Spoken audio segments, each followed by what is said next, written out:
este miércoles y el que viene, y los viernes, este viernes y el que viene. Van a ser aproximadamente 3 horas, de 2 a 5 de la tarde. La idea es que, bueno, si ustedes están por rendir final, poder manejar conceptos con los que ya vienen trabajando, ¿sí? Va a ser un curso bastante acelerado de lo que sería la materia, ¿no? Por eso es necesario que lean los textos, es más, si ya están por rendir, calculo yo, que deben estar bastante en tema. El modo de rendir final, por lo que estoy hablando con el titular, van a ser 15 minutos para cada uno, 4 o 5 preguntas por lo que les va a hacer pasar por todo el programa, ¿no? Lo que vamos a ver, esta primer clase va a estar relacionada un poco a la unidad 1, lo que vamos a ver el viernes relacionado a la unidad 2, el otro miércoles a la unidad 3 y el viernes siguiente a la unidad 4, ¿sí? Vamos a arrancar, antes de arrancar, no sé si tienen compañeros que mandaron solicitudes y no se les pasó el link. La cuestión es que colapsó, no pensamos que se iban a inscribir tantos y el Meet nos deja solamente 100 personas, entonces tuvimos que parar las inscripciones, ¿sí? Así que si tienen algún conocido que no se pudo anotar, agarren y pásenle lo que vamos a ver hoy y así las clases siguientes. Ya es una cuestión de la plataforma que no nos deja más de 100 personas, ¿sí? Bien. Vamos a arrancar con algo,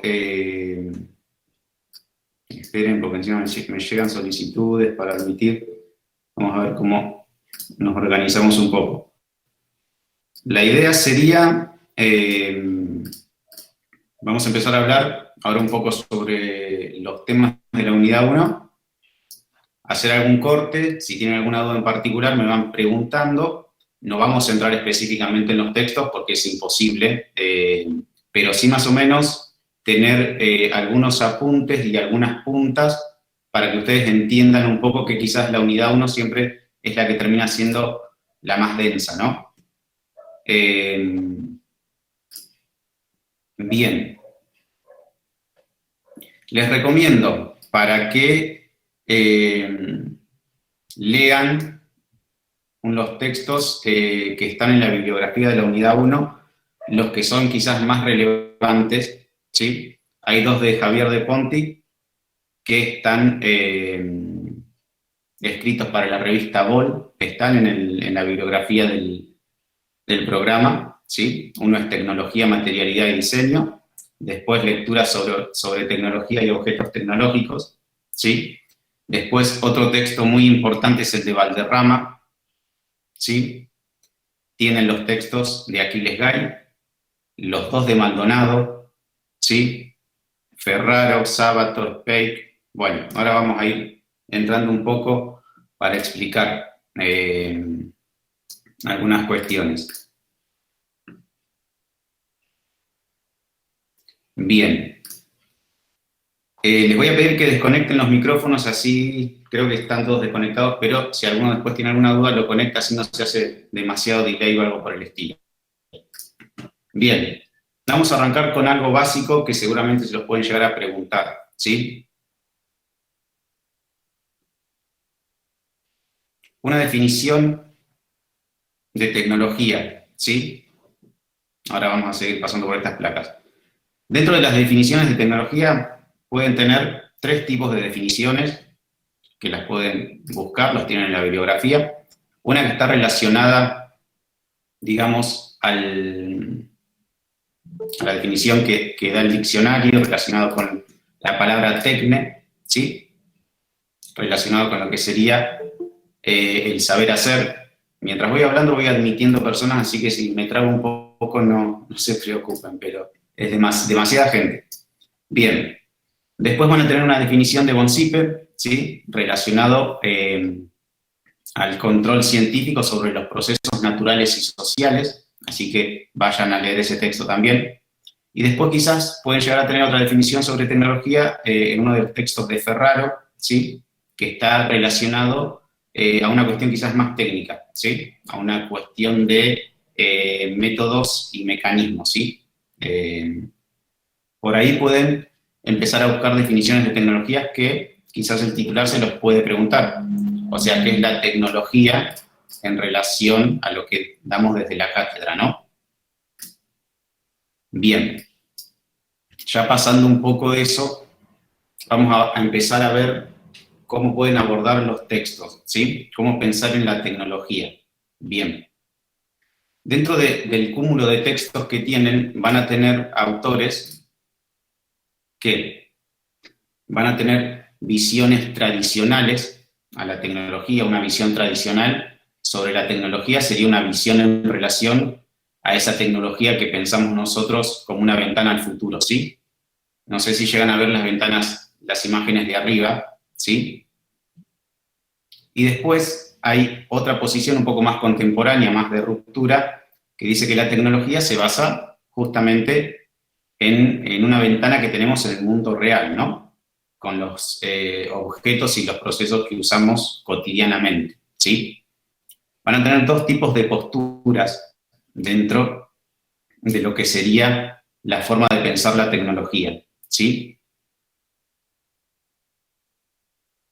Podríamos poner, si quieren, algunos sinónimos, ¿sí? Dentro de estas imágenes. ¿Cuáles son las posturas que marcan? Esta postura más tradicional, ¿sí? Dice que la tecnología está centrada en la innovación, mientras que la otra visión de ruptura contemporánea plantea que la tecnología está planteada más en el uso. ¿Por qué? Porque si no hay uso, no hay innovación, ¿sí? Entonces, de acá mismo se van a desprender dos posturas también. Una va a estar relacionada al determinismo, ¿sí?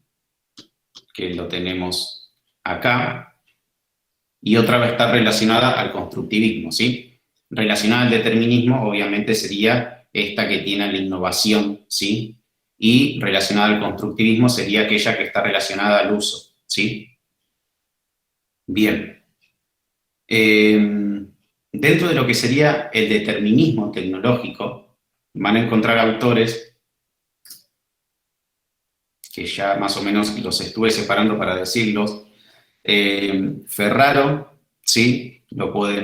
Podría estar dentro de lo que sería esta visión más determinista. Hay un texto de Sábato que también tiene esa visión un poco determinista, después de Sparkle, se pronuncia, y después autores un poco que están con esta visión un poco más constructivista, van a tener varios, ¿sí? Está Pitch, Vicker, Butch, Hughes, Maldonado, está como en una especie de transición entre los dos, ¿sí? Pero bueno, explico esto más que nada para que entiendan cómo se empiezan, o para que ustedes los puedan diferenciar un poco hacia dónde va cada autor cuando empiezan a leer esos textos, ¿sí? Dentro de lo que sería el determinismo, ¿qué es lo que plantea el determinismo tecnológico? El determinismo tecnológico plantea justamente una especie de línea, ¿sí? ¿Qué dice el determinismo tecnológico? Que la ciencia encuentra o produce un invento, esto se produce y se genera la innovación, ¿sí? Es algo muy lineal. Ciencia, invención, producción, innovación, ¿sí? Estas son quizás las posturas más, con más años, ¿sí? Después tenemos la postura que está más relacionada al constructivismo tecnológico, que sería una especie todo de nube, ¿sí? ¿Por qué digo así medio de nube? Porque lo que plantea el constructivismo tecnológico es que no se puede generar innovación si no hay uso. Entonces la sociedad es la que dispone y es la que genera y la que está pidiendo que haya algún nuevo invento, ¿sí? La ciencia no está por fuera de lo que sería esta sociedad, digamos, que está pidiendo que se genere algún tipo de invento, ¿sí? Entonces se termina manejando un poco más como una especie de red, ¿sí? Lo que plantea el constructivismo justamente es que si no hay uso, no hay innovación, ¿sí? Son dos posturas que ustedes cuando empiecen a leer los textos van a tener que ver para qué lado va cada autor, ¿sí? Un ejemplo de eso, por ejemplo acá, este es un avión, no recuerdo cómo se llama, pero acá dice Concorde Air France. Fue un avión que se produjo en los años 70, ¿sí? Muchísima tecnología, muy aerodinámico era. Dentro de los libros que serían los grandes avances de la tecnología, estaba catalogado como uno de los mejores aviones, pero el problema que tuvo es que no tuvo uso, ¿sí? Justamente, no solo por los altos costos de producción, también los altos costos de los vuelos, sino que realizando un estudio más social dentro de lo que serían los métodos eh, los métodos de transporte de esa época, sobresalían mucho más aquellos que eran justamente de automóviles, ¿sí? Entonces, es importante entender esto, o sea, la tecnología puede estar perfecto, pero si no hay uso, ¿sí? No se va a generar innovación. Si no hay aceptación social, no van a tener innovación dentro de esa tecnología. Esto es lo que plantea siempre esta postura constructivista, ¿sí? Nosotros le damos los textos esos porque está bueno que empiecen a diferenciar esas posturas. Yo creo que por lo general pueden ser parte, o sea, las dos se les puede sacar algo en particular. No creo ni que una esté por encima de la otra, ¿sí? Sino que son dos posturas y son sumamente críticas para poder leer esos textos, ¿sí? Bien.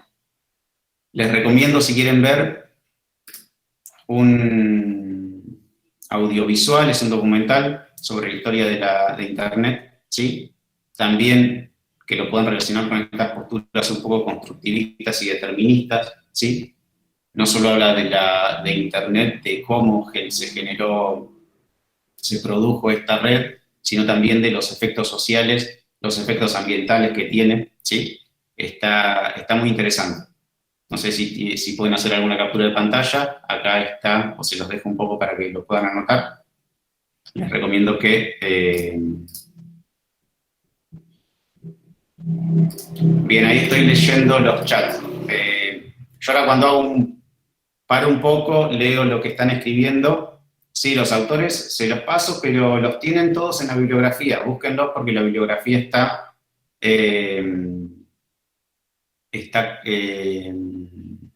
ahí no me sale en el blog.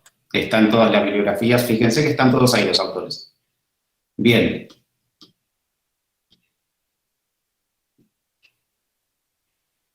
No estoy grabando, así que no sé, no estoy grabando. Aviso por las dudas. Bien. ¿Dónde entraría el diseño? ¿Sí? Si vamos a la parte de determinismo, el diseño estaría un poco por acá, ¿sí? De la producción a lo que se puede llegar a inventar, ¿sí? Bien. Acá quiero hacer un poco un parate para ver si se entienden un poco bien esas posturas de determinismo y de constructivismo, ¿sí? Es necesario que ustedes cuando lean los textos traten de ubicarlos a los autores un poco por cada lado, ¿sí? Quizás algunos pueden estar medios intermedios, pero si ustedes ven, si ustedes ven algún autor que habla, por ejemplo, mucho de innovación, ¿sí? Quizás tendría que estar en una postura un poco más determinista, ¿sí? Ahora, si ustedes están leyendo algún autor que empieza a tener en cuenta los procesos sociales, el contexto, ¿sí? Y no se centra tanto en la innovación, sino en el uso, ahí tendríamos una postura un poco más constructivista, ¿sí? Bien, hasta acá vamos. Perfecto, voy haciendo un poco así de baches, así me van diciendo, así después no tengo una catarata de preguntas porque somos muchos. Bien, ¿cómo pensar la innovación? ¿Sí? Esto era lo que les decía un poco que plantea la postura determinista. ¿Sí? La innovación científica pocas veces desemboca en técnicas que son usadas. ¿Sí? O sea, yo puedo tener una idea de inventar algo, ¿sí? Pero si no tengo en relación el contexto, ¿sí? O que quizás qué uso se le puede llegar a dar a eso, quizás no haya innovación, ¿sí? No hay innovación si no hay uso, ¿sí? Bien. Vamos a repasar un poco uno de los textos que son interesantes, que es el de Maldonado, ¿sí? Es lo que plantea en uno de los textos que tiene sobre los anteojos, ¿sí? Él empieza a plantearse por qué tarda un siglo y medio, disculpen, pero estoy admitiendo más gente, ya estamos medio en el límite, así que él lo que plantea justamente es por qué pasa un siglo y medio, ¿sí? De que los hombres produjeran lentes divergentes, o sea, para miopes, a que empiecen a producir lentes convergentes, ¿sí? Y acá es muy interesante porque hay una cuestión social, ¿sí? ¿Qué pasaba en esa época feudal, no? Por lo general, la gente, los miopes, digamos, que eran los que en ese momento necesitaban de lentes, eran los que vivían dentro del feudo, ¿sí? Eran los que tenían interacción social, digamos, con toda la parte feudal, ¿sí? Eran escribas, carpinteros, jueces, zapateros, etc.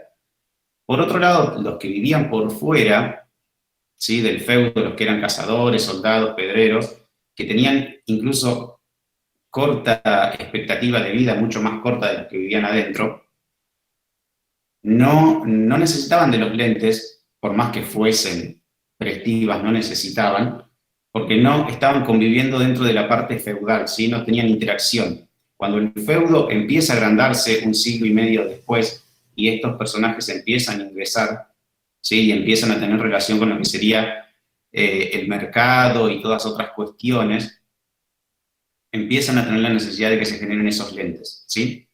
Léanlo este texto porque es muy interesante y fíjense cómo esta cuestión social y de contexto influye justamente en la producción de estos lentes, ¿sí? Quizás si hubiesen hecho esos lentes cuando todavía esas personas no estaban dentro del feudo, no hubiesen podido o no hubiesen tenido uso, ¿sí?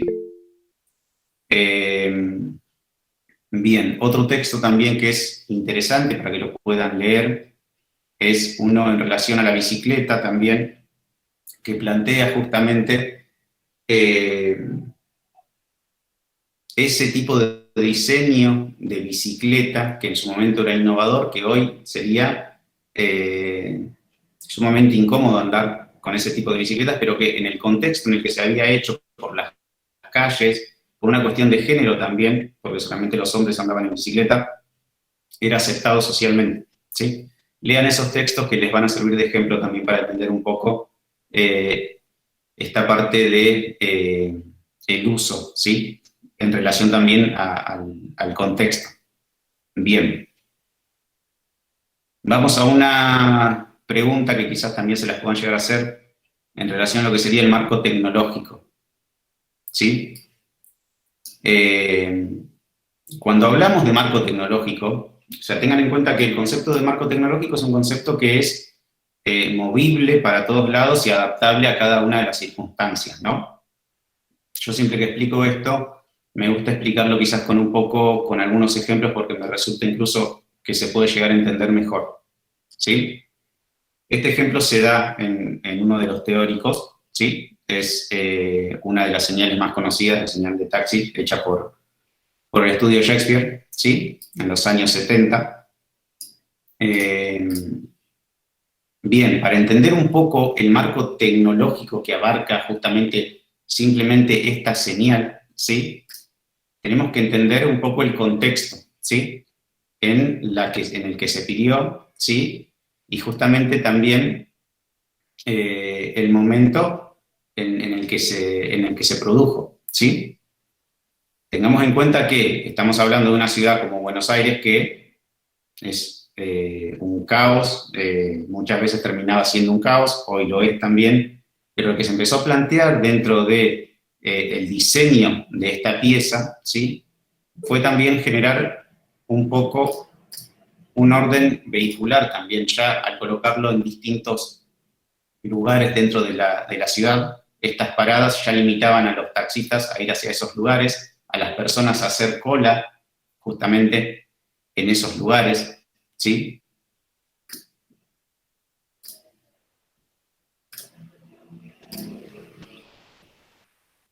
Pero bueno, ahora lo que tendríamos que preguntarnos, ¿no? Para poder entender un poco el marco tecnológico, ¿sí? En principio, ¿quiénes lo van a usar? ¿Sí? O sea, ¿cuál fue el objetivo o para quién está, para qué está hecho? Está hecho para identificar paradas, ¿no? Bien. Eh, ¿Qué prácticas se generan alrededor de su uso? ¿Sí? O sea, no solo vamos a tener una especie de tratar de acomodar un poco el tránsito, sino que también, como les decía hoy, los taxistas van a saber hacia dónde ir y las personas que necesitan tomarse un taxi van a saber en dónde se lo tienen que tomar, ¿sí? También tenemos que entender quiénes interactúan. Bueno, no solo los pasajeros, los choferes, las entidades que están detrás de esto, ¿sí? Después, ¿cuál fue el momento social en el que se hizo? ¿Sí? Y cuando me refiero al momento social, también a las técnicas de producción, ¿sí? Convengamos que este tipo de corte y este tipo de grabado dentro de lo que sería el diseño era, para esos años, los años 70, era bastante innovador, ¿sí? Estamos hablando de chapas de corte, impresión sobre chapa, ¿sí? Entonces, cuando ustedes les preguntan sobre el marco tecnológico, van a tener que tener en cuenta todas estas preguntas que acá, o sea, esto es un ejercicio sumamente crítico que tienen que hacer ustedes, incluso pueden, si les llegan a preguntar sobre el marco tecnológico, pueden citar ejemplos, ¿sí? Estas preguntas se las tienen que hacer y sería como una especie de investigación y todo lo que encuentren es lo que va a abarcar el marco tecnológico, ¿sí? Bien. Dentro de lo que sería el marco tecnológico, vamos a tener qué es la tecnología en uso, ¿sí? O sea, vamos a tener el contexto, tenemos la tecnología con el uso y los objetos que se usan, ¿sí? También lo voy a explicar quizás con un ejemplo que me parece que es mucho más interesante y más entendible. Bien, no sé si reconocen esto. Este es el mapa de Londres, ¿sí? Este fue uno de los primeros mapas que se hicieron en relación al subte de Londres, ¿sí?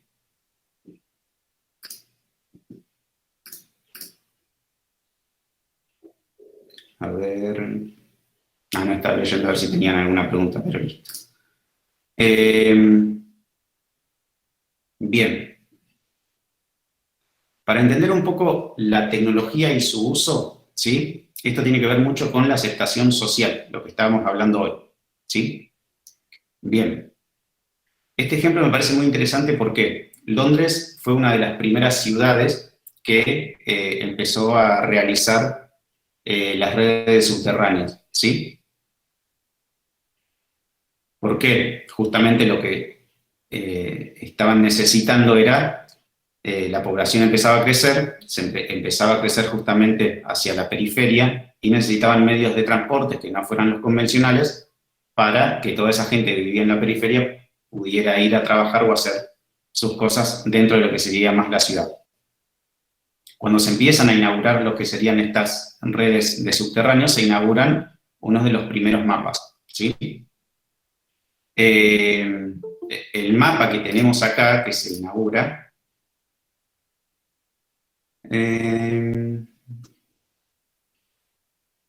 bien, este mapa que ven acá que se inaugura fue uno de los primeros, o no sé, bueno, por ahí algunos de los primeros o segundos que se inauguraron que no tuvieron mucho éxito, ¿sí? El problema justamente que tenían acá era que la gente no podía entender, ¿sí? A la hora de tomarse el subte, dónde estaban sus paradas, de qué forma tenían que tomarse el subterráneo, dónde las estaban dejando. O sea, el problema principal era que ellos agarraban el mapa, ¿sí? Y colocaban todos los trazos arriba de lo que sería los caminos que llevaba el subterráneo. El que entendió ese problema y pudo generar una llave de acceso al uso, digamos, fue Harry Beck, seguramente lo conocen. El señor este era electricista dentro de lo que serían, en ese momento, las redes de subterráneo. Él lo que hizo fue trasladar con esa especie de líneas, ¿sí? Conectores y flujos de, de personas, ¿sí? Flujos de transporte, digamos. Lo que hizo fue trasladar, sacar todo lo que molestaba dentro de lo que sería el mapa y generar algo mucho más simple que a su vez se pudo entender mucho mejor, ¿sí? Es este sistema que se usa hoy en día en todos los subterráneos, ¿sí?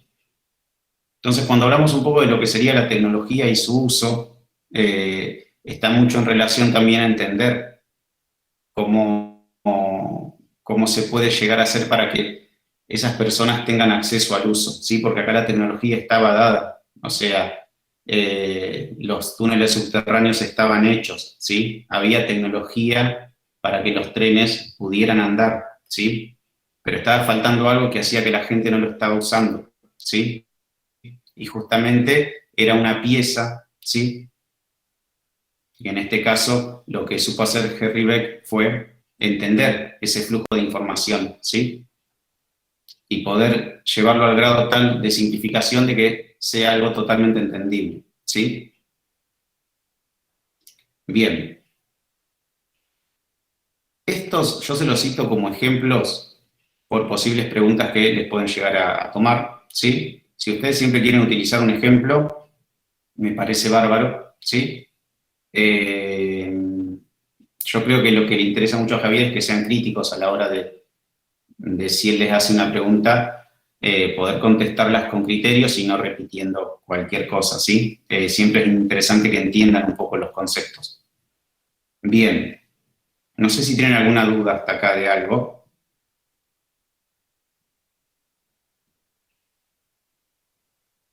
Bueno, voy a seguir. Perfecto. Lectura de objeto tecnológico, ¿sí? Texto de Aquiles Gay. Hay un video también en el blog, ¿sí? Hoy la app de los colectivos serviría, ¿no? Bueno, habría que hacer un estudio también, ¿no? Seguramente también ahí habría cuestiones más también generacionales, ¿no? Eh, pero sí, se pueden hacer. Está bueno que lo planteen y que ustedes empiecen a entender, digamos. O sea, yo capaz que, no sé, se lo doy a una persona mayor y no lo entiende, ¿sí? Pero por eso es interesante que empiecen a ser un poco críticos ante esas cosas. Bien. Lectura de objeto tecnológico es el texto que tenemos de Aquiles Gay, ¿sí? Como les decía, hay un video que está en el blog, ¿sí? Que está muy interesante, muy bien explicado, ¿sí? Que es sobre la olla a presión, que justamente está hecho en base al texto de Aquiles Gay, ¿sí? Bien, dentro de la lectura de objeto tecnológico, yo calculo que todos se deben acordar el problema que les hacíamos hacer. Seguramente todos tienen objetos diversos, ¿sí? Lo que nos interesa a nosotros cuando les hacemos hacer ese ejercicio es entender el objeto, ¿no? justamente como un conjunto de signos, ¿sí? Es entender el objeto como algo que detrás de ese objeto hay muchísimas personas, muchísimas cabezas que pensaron para que ese objeto tenga esa determinada forma, para que ese objeto tenga esa determinada estructura, ¿sí? Entonces, a ver, el diseño nos cruza por todos lados, o sea, desde que nos levantamos hasta que nos acostamos tenemos objetos y vivimos nuestra vida en base justamente al diseño de estos productos, ¿sí? Digo, no sé, se me ocurre, si yo agarro hoy en día un control remoto, ¿sí? De un televisor, más allá de sus diferencias que pueden llegar a tener, un control remoto va a ser rectangular, ¿sí? Muy pocas veces, no sé, no he visto ningún control remoto de otra forma, ¿sí? Bueno, pero ¿por qué? Está bueno que se lo empiecen a plantear, digo, hay una forma que está planteada dentro de ese objeto que lo hace universal para todos, ¿no? ¿Sí? No sé, sería lo mismo si fuese redondo, no, o sea, no sería ni siquiera un poco cómodo para poder manipularlo, ¿sí? Ahora también cuando empiezan a pensar dentro de la disposición de los botones de los controles remotos, puede haber millones, ¿sí? Pero por lo general hay una en particular que diferencia el botón de apagado y encendido sobre todas las demás, ¿sí? Estoy dando un ejemplo muy simple, pero que es interesante que ustedes lo tomen y empiecen a ver esas cosas, la disposición de los botones, la jerarquía, ¿sí? Y así como en ese objeto, en todos los objetos, ¿sí? Ustedes tienen que tener esa mirada crítica de diseñador a la hora de ver esos objetos, ¿sí? Bien. Dentro de lo que sería la lectura del objeto van a tener 6 tipos de análisis, ¿sí? Un análisis morfológico, que va a estar relacionado justamente a la forma, ¿sí? Siempre que nosotros les hacíamos describir, se podían cruzar algunos de los análisis, pero siempre es necesario que el análisis morfológico, si en este caso es el que se le está pidiendo, haya, digamos, una referencia muy grande hacia su forma, ¿sí? Entonces, cuando se plantea el análisis morfológico, tenemos que empezar a plantear figuras geométricas, ¿sí? De dónde salen, ¿sí? Cuando hablamos de un análisis funcional, estamos hablando de lo que sería cuál es la función de ese objeto, ¿no? En el caso, no sé, del control remoto, la función es encender y apagar el televisor o encender y apagar una radio, etcétera, lo que fuese. Un análisis estructural relacionado a la estructura de ese objeto, cómo encastran esas partes, ¿sí? Encastran mediante presión, encastran, no sé, mediante tornillos, encastran mediante, bueno, muchísimos tipos de análisis estructurales pueden tener. Un análisis de funcionamiento, que no hay que confundirlo con el análisis funcional, ¿no? El análisis funcional está relacionado a cuál es la función de ese objeto y el análisis de funcionamiento es cómo funciona ese objeto, ¿sí? Entonces, si yo tengo un control remoto, el funcional va a ser apagar y prender el televisor. ¿Su funcionamiento cómo va a ser? Y bueno, mediante un mecanismo, un circuito integrado, ¿sí? Se van apretando los botones, se van a mandar impulsos y estos van a generar que puedan tener interacción con el objeto, con el televisor, ¿sí? Después vamos a tener un análisis técnico constructivo, ¿sí? Que es un análisis en relación a cómo se producen esos materiales, ¿sí? Con los que se hace el control remoto. Digo, bueno, si lo estoy haciendo de plástico, bueno, ahí tengo que investigar si se hace por moldes, si se hace por fundidos, con calor. Hay muchísima variedad. Eso es muchas cuestiones de investigación, ¿sí? Y después vamos a tener un análisis comparativo en el cual pueden comparar no solo cuestiones económicas, pueden comparar cuestiones de materialidad, pueden comparar muchísimas cuestiones con otros objetos, ¿sí? Eligen un objeto aparte y realizan un análisis comparativo, ¿sí? Bien, esto es lo que sería la lectura del objeto. Después vamos a tener el concepto de interfase, ¿sí? ¿Qué es el concepto de interfase? ¿Sí? También hay un video que está subido en el blog, ¿sí? El concepto de interfase justamente es la llave de acceso al uso, ¿sí? Lo que hablábamos hoy un poco con el mapa, ¿sí? De Harry Beck. La interfase es lo que nos permite a nosotros tener acceso al uso de ese objeto, ¿no? Acá les doy un ejemplo que es muy simple. Dos hojas afiladas unidas por un eje que al rozarse y no dejar espacio entre ellas ejercen la acción de cortado, ¿sí? Tijeras. O sea, es una tijera. ¿Sí? Damos la definición, es una tijera. Ahora, tijeras hay muchísimas, ¿sí? Bueno, dentro de todo, el diseñador también tiene que entender el tipo de interfase que va a generar para esa tijera. Acá tienen infinidad de tijeras. Creo que la más incómoda sería esta de mango naranja, que no sé cómo la pueden llegar a usar. Pero bueno, aquí no se estaría, el diseñador no estaría entendiendo un poco el concepto de interfaz, el que diseñó justamente esa tijera, ¿no? Sería muy difícil de manipular, ¿sí? Entonces, también la idea del diseñador es generar justamente y ser consciente de que las interfaces que genere tienen que permitir un uso relativamente cómodo para la persona, ¿no? Lo que hablábamos hoy un poco con el ejemplo que les daba del control remoto, no sé si las interfaces y las disposiciones de los botones estarían, no sé, en la parte de atrás del control remoto, sería totalmente incómodo manejar eso, ¿sí? Bien. Tengan en cuenta esto, el concepto de interfase es la llave de acceso al uso, ¿sí? Eso grábenselo. Esperen que me hicieron una pregunta. El conocimiento que conlleva sobre la temática, vocabulario específico que se debe utilizar los códigos, las cosas, lectura del objeto. Sobre la temática, vocabulario específico que se suele utilizar los códigos. No estoy entendiendo la pregunta. Por ejemplo, si quieren conectar el micrófono, así podemos hacerlo un poco más, la que me hizo la pregunta acá. Así lo... Hola, no sé si se me escucha. ¿Qué tal? Me llamo Milagros.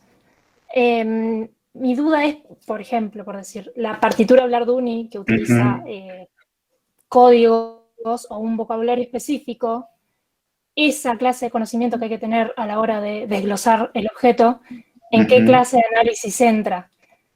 Yo entendería que entra en el de técnico constructivo, por ejemplo. Sí, ahí igual vos lo que estás haciendo es como llevando una pieza audiovisual, ¿no? Hacia el lado de...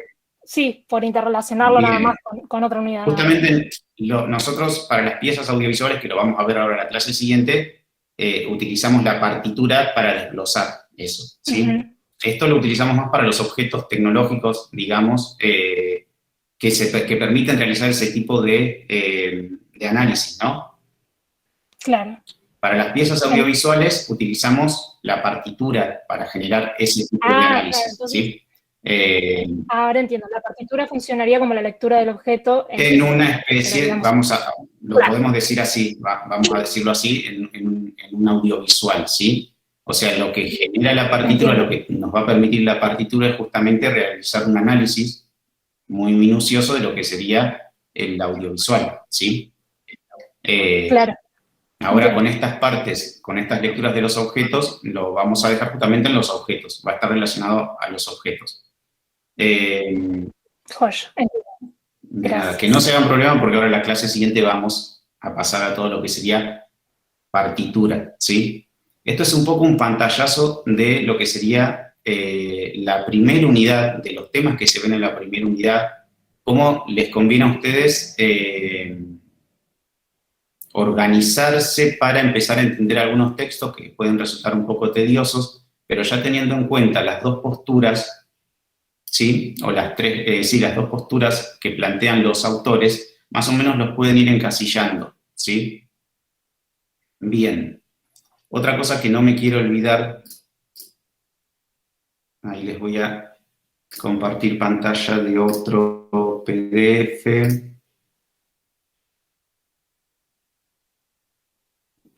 Respecto a la interfase, en el caso de la tijera, la interfase sería la tijera en sí o la parte. ¿Cuál sería la interfase de una tijera, por ejemplo? Me lo están preguntando, estaría bueno si alguno se anima.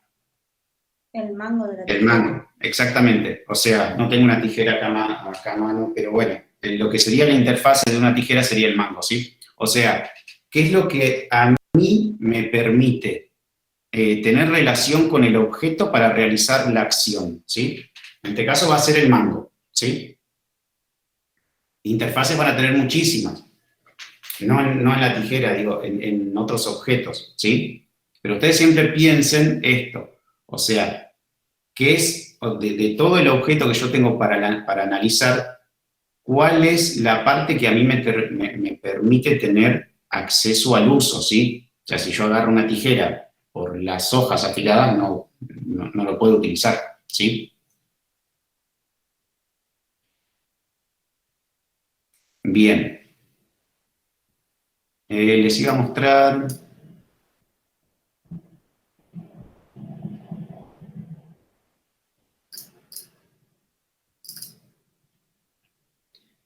Ajá. Esperen que me ordene un poco porque son muchas cosas. A ver.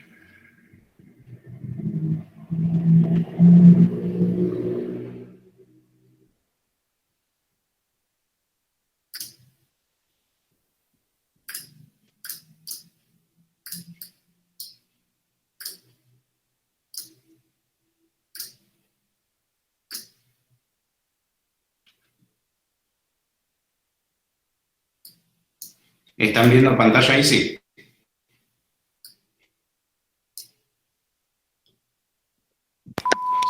Sí, sí. Sí, Bien. ¿qué es el diseño? Una pregunta que quizás también Javier se las puede hacer.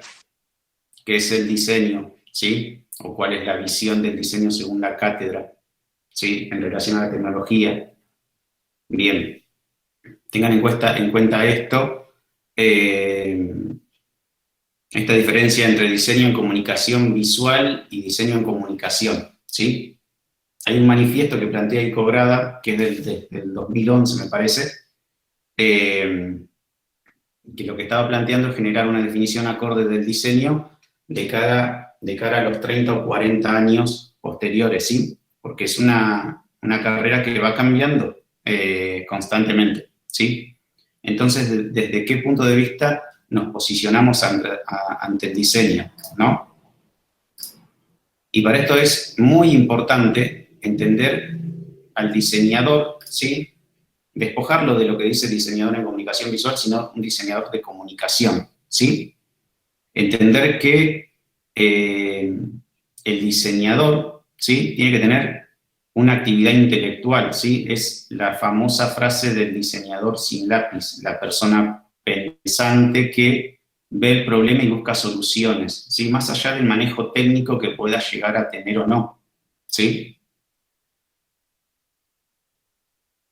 O sea, un diseñador tiene que saber planificar, ¿sí? Porque justamente la estrategia necesita de planificación. Tiene que administrar los recursos, ¿sí? Ya sean recursos técnicos o recursos intelectuales. Tiene que saber dirigir, ¿sí? Llevar un equipo, ¿sí? En esta parte, lo que nos parece interesante del manifiesto de Icobrada, que plantea desde la cátedra, es ver al diseñador como un solucionador de problemas y no solamente problemas visuales, ¿sí? Sino que también entran en relación con otros tipos de carreras, ¿sí?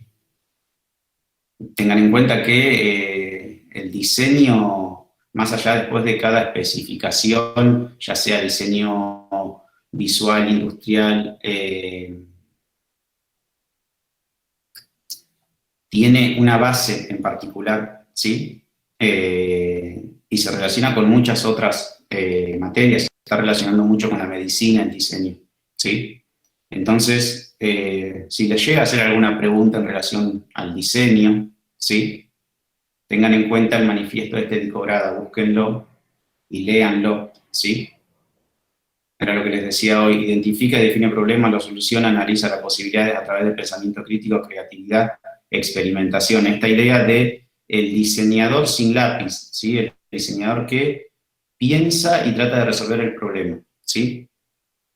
Es lo que siempre les decimos a la hora de que les damos los ejercicios nosotros. Bien.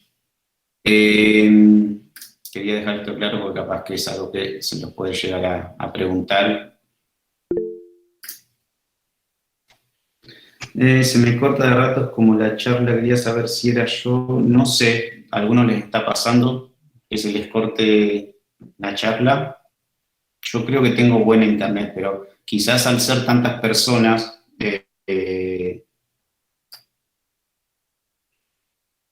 estamos con 90 personas.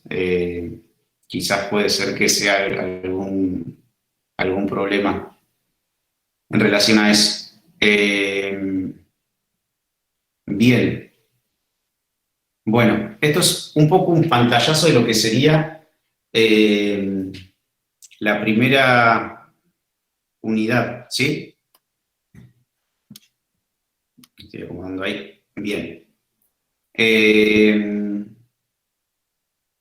Yo no sé si van a rendir todos ahora en esta mesa.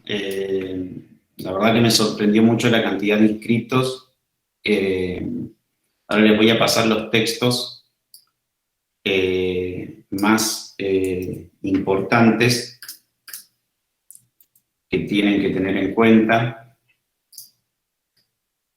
Son básicamente casi todos, pero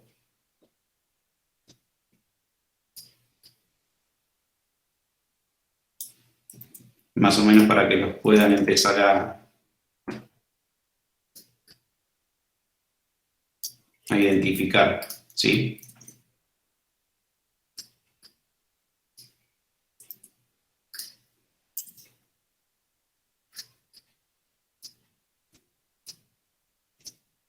Bien. Como les decía hoy, los de postura un poco más determinista, fíjense si están hablando mucho de innovación. Ferraro puede ser, Sparkle, Sábato quizás un poco por la época, ¿sí?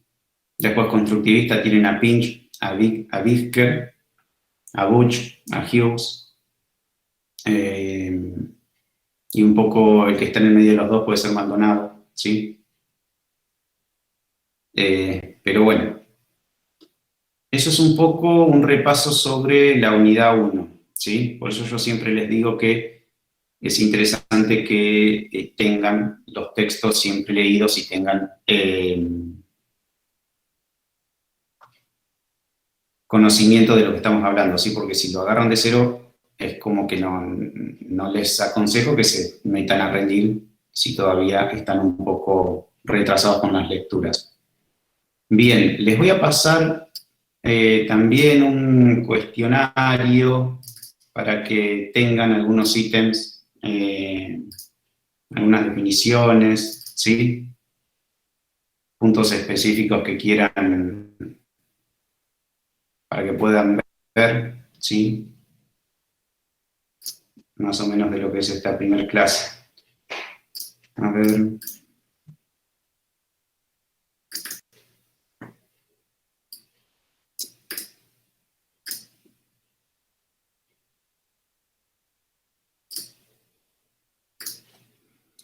Se sabe la modalidad de examen. Los exámenes van a ser online, ¿sí? Cámara encendida, no pueden estar con la cámara apagada, ¿sí? Cámara encendida, de frente, que se los vea bien, son alrededor de 15-20 minutos, 4 preguntas que hace el titular, 4 o 5 preguntas, los hace pasar un poco por todas las unidades temáticas. Es importante que sepan relacionar conceptos, que sepan relacionar autores, ¿sí? Nosotros lo que vimos ahora es un poco todo lo que tienen en relación a la unidad 1, ¿sí? lo que vamos a ver en la clase siguiente va a estar mucho más relacionado a la unidad 2, que va a ser fotografía, ¿sí? Ya cuestiones técnicas. O sea, lo que les recomiendo ya es que empiecen a tener en cuenta ponerse también en tema con nomenclaturas, ¿sí? Porque yo voy a estar hablando de planos y cosas y demás, y es necesario eh, que lo sepan. Ferraro dentro del constructivismo tecnológico. Léanlo, fíjense qué les parece a ustedes. En relación, si vamos mucho a lo que plantea Ferraro en términos de innovación, si es mucho innovación, va a estar muy relacionado al determinismo, ¿sí? Ahora sí, ustedes empiezan a leer según lo que anoté del determinismo. Si quieren hacemos un repaso. El determinismo está relacionado a la innovación, ¿sí? Determinismo es innovación, ¿sí? Innovación... Esperen, vamos a dar una pregunta porque si no, hagan las preguntas y después les voy contestando. El determinismo está relacionado a la innovación, ¿sí? Pero ¿qué pasa? Esta innovación no va a ser innovación si no tiene uso, ¿sí? El constructivismo está relacionado al uso, ¿sí? El constructivismo está relacionado a las cuestiones sociales y al contexto, ¿sí? Si ustedes están leyendo un texto que habla mucho de innovación, innovación, innovación, y no tiene en cuenta los procesos sociales o el contexto en el que se encuentra, ese texto es un texto determinista. Si ustedes agarran un texto que analiza las cuestiones sociales y culturales, ambientales, ¿sí? Ese es un texto que va a ir más para el lado del constructivismo, ¿sí? Bien, no sé si se entendió. ¿Nos dan algún objeto para analizar? No, creo que no les van a dar, creo que no. Me parece que no por cuestiones de tiempo, o sea, si son muchos los que tienen que rendir, no creo que se les dé un objeto para analizar. Ponen a disposición la bibliografía digital, búsquenla si aparece en el blog. Yo le voy a consultar al jefe de trabajos prácticos. Yo creo que están, en los textos que yo les mandé, yo los encontré todos en digital. Tienen que buscarlos, quizás en algunos no aparecen, no sé si van a estar en el blog, en otros sí. En la página de la revista Vol de la facultad están los de Javier, y empiecen a buscarlos por internet que tienen que aparecer. Yo en este momento los tengo, no sé si los tengo en otra computadora o qué, pero creo que los tenía en digital. Pero si no, yo siempre los tengo las fotocopias. Ustedes ponen a disposición la bibliografía, no, eso ya leí. ¿Se sabe algo al respecto del vencimiento de la materia? ¿Se decía que existía la posibilidad de que se extienda? ¿O sí habría que pedir prórroga? Si ya se les pasaron los 3 años, me parece que tienen que pedir prórroga. Esas son cuestiones que deberían hablar también con el departamento de alumnos, pero por lo que yo tengo entendido, una vez que superan los 3 años de cursada, tienen que pedir prórroga para rendir. Se las van a dar a la prórroga, pero tienen que pedir seguramente. Bien.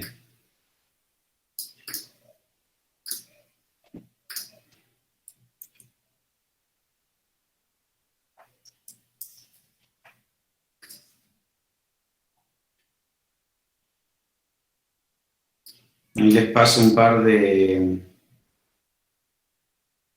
Les voy a mandar... Ahí me quedaron un par, se ve que no me deja.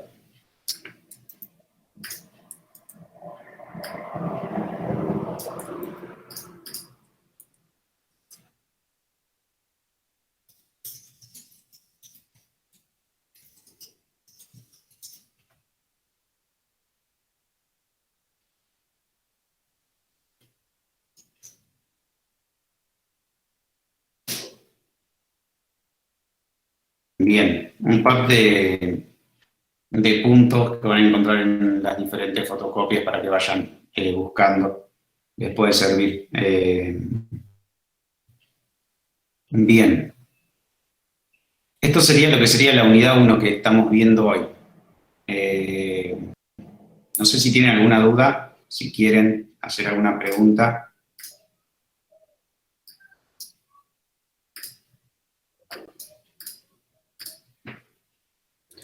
El ambiente tecnológico sería el espacio donde se encuentra la materia. Sí, el ambiente tecnológico, por ejemplo, imagínense los lugares donde hay fósiles, ¿no? Que son lugares donde tienen un gran porcentaje para conseguir materia prima, ¿sí? Y para generar tecnología. Eso sería un ambiente tecnológico. Los recursos, exactos, sí. Eso sería un ejemplo, puede ser ese, ¿no? Los lugares donde hay fósiles, que son lugares donde se pueden generar y encontrar muchísimos recursos para el uso de tecnología, sí. Eso sería un ambiente tecnológico. Bien, creo que no me quedó nada, estoy haciendo un repaso para ver si me faltó algo.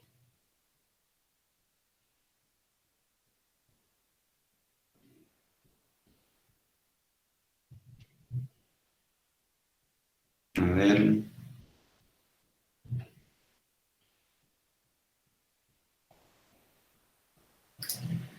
Lo que les acabo de mandar recién, lo que está acá en todos estos ítems que les pasé.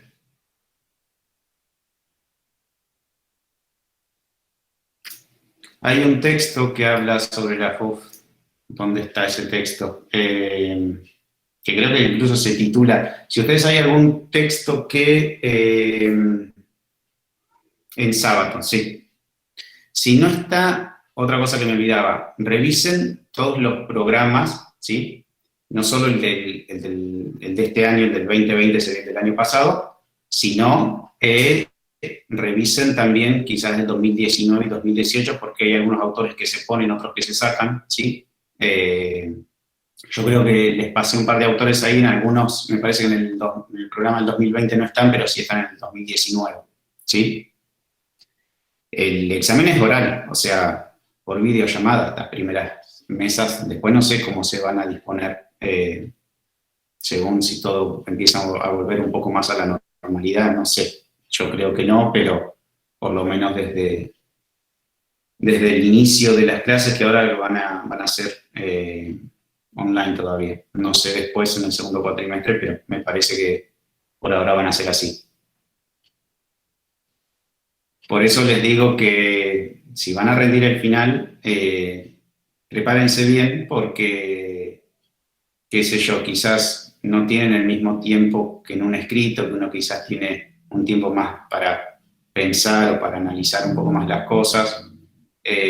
Javier va a ir a preguntas puntuales que ustedes puedan relacionar y, y puedan generar un pensamiento crítico sobre eso, ¿sí?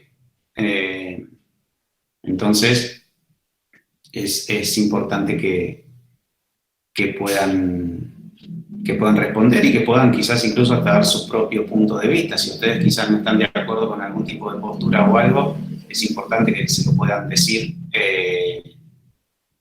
refutar, porque no nos olvidemos que estas son teorías.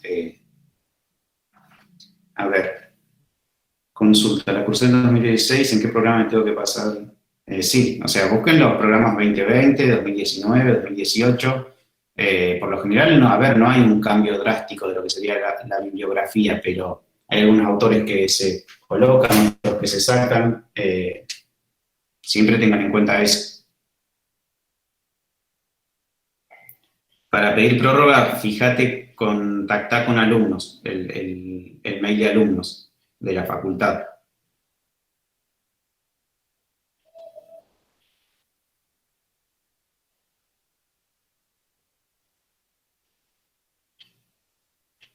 No sé, fíjense, en 2018 ya pasaron 3 años. Quiero ver si anoté bien. Tenemos entonces 3 tipos de definiciones relacionadas a la palabra. Sí, es una relación, una definición en relación al diccionario, otra de Boncipe y otra de Ferrari. Sí.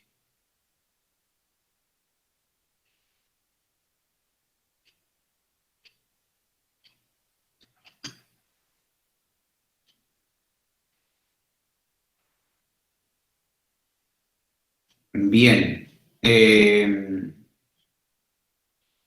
No sé si tienen alguna duda en relación a algo.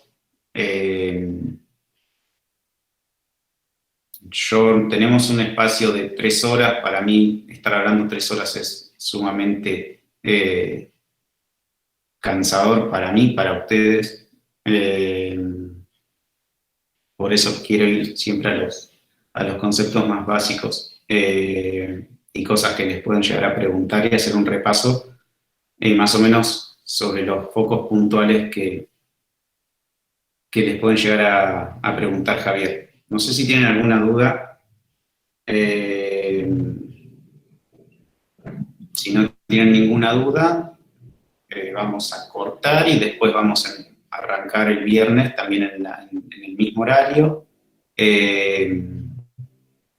Recuerden, no sé si tienen compañeros que quedaron afuera de pasarles las grabaciones o algunos de los apuntes. Es por cupos, tuvimos que cerrar ayer porque se colapsó, o sea, iban ya como 150 anotados y no nos daban las plataformas para hacerlo.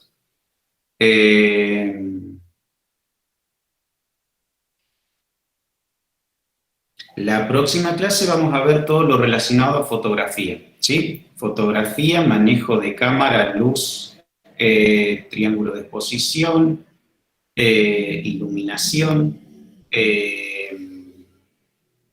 estructuras gráficas, diafragma, obturador, composición, regla de tercios, muchísimo. En la clase que viene tenemos una clase muy larga, digamos. Vamos a tener bastante.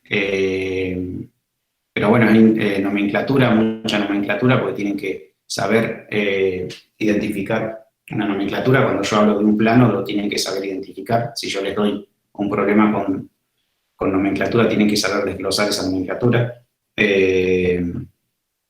Pero bueno. No, yo ya para la clase que viene ya los tengo agendados. Les va a llegar la invitación como les llegó ayer. Voy a crear la invitación quizás mañana jueves a las 9, 10 de la noche. Les va a llegar el mail. Y ya vamos a arrancar con todo lo que sería unidad 2. Así que por eso no se hagan problema. Sí repasen, porque yo ya con la unidad 2 me voy a empezar a meter con temas y voy a empezar a nombrar cuestiones que van a tener que estar en el tema para poder entenderlas. Yo voy a ir un poco muy rápido, quizás no me voy a detener a explicarles cómo funciona la cámara reflex y les voy a dar, quizás voy a hablar de nomenclatura específica y es necesario que la entiendan, ¿sí?